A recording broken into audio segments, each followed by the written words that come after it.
170,000 Americans out of a job, out of health insurance, out of any opportunity. Battery manufacturing plants in Georgia, Arizona, Kentucky.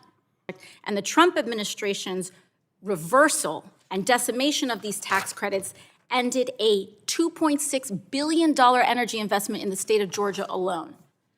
Thank you so much, Mr. Chairman.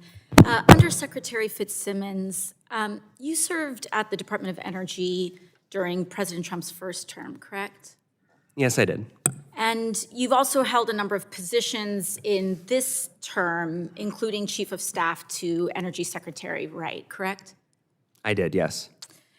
Great. I'm hoping that you could help me understand more about the agency's decision-making process.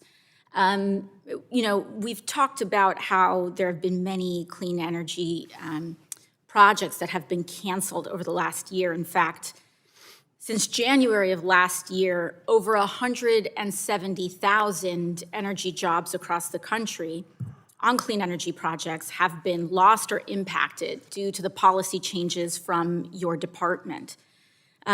One company canceled plans for a battery manufacturing facility in Buckeye, Arizona. That cost 6,400 jobs to the local community. Glendale, Kentucky has lost over 150,000 jobs due to another manufacturing facility closure. As Chief of Staff to Secretary Wright and as acting undersecretary, were there assessments done on how many jobs would be lost due to these decisions? Well, my understanding is that when an applicant submits an application, there is a comprehensive assessment because we need to understand what the jobs. Applications. I'm talking about, policy changes around tax credits, around other sorts of. It can include applications as well. But did you do an assessment on how many American jobs would be lost prior to you making your policy conclusions? I think we're always continuously assessing the impacts of the decisions that we made. Did you do the assessment on how many jobs would be lost before making a choice, or did you not do the assessment? We review the applications as they come in, and part of that can be the jobs that they create. That sounds like a no to me, Undersecretary, that 170,000 Americans have lost their job due to the policy changes implemented by you and your department, and you didn't even think about it. There was no assessment. 170,000 Americans out of a job, out of health insurance, out of any opportunity. Battery manufacturing plants in Georgia, Arizona, Kentucky. And you are telling me that there was not an assessment done on how many Americans were going to lose their job before you made your decisions and before this administration made decisions on revoking tax credits, manufacturing credits that were going to affect these facilities. That is what I'm being told today. Is that correct?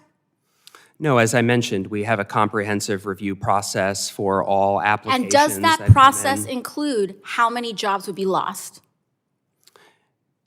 Job numbers are typically included in the applications. That sounds like a no to me, Undersecretary Fitzsimmons. Now, I want to move forward. In Noonan, Georgia, a company planning a battery manufacturing facility walked back a $2.6 billion investment in the state of Georgia.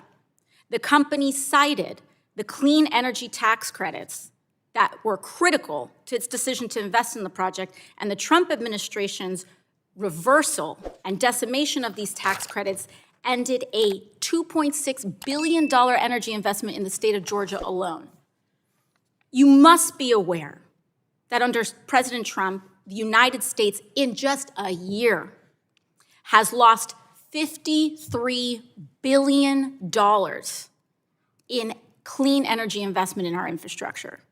So what I am trying to understand, since you have described yourself as spearheading the Department of Energy's dominance agenda, is why, and under President Trump's energy dominance executive order, it talks about good paying jobs.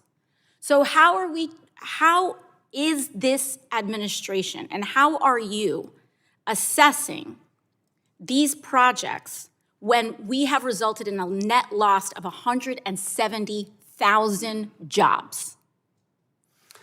As I've mentioned, we have a comprehensive review process. President Trump is focused on restoring American energy dominance after 4 years of disastrous energy subtraction policies. And so we're investing in an affordable, reliable, and secure So we're doing that by cutting energy American system jobs for and the then trying to American invade people. Venezuela to compensate?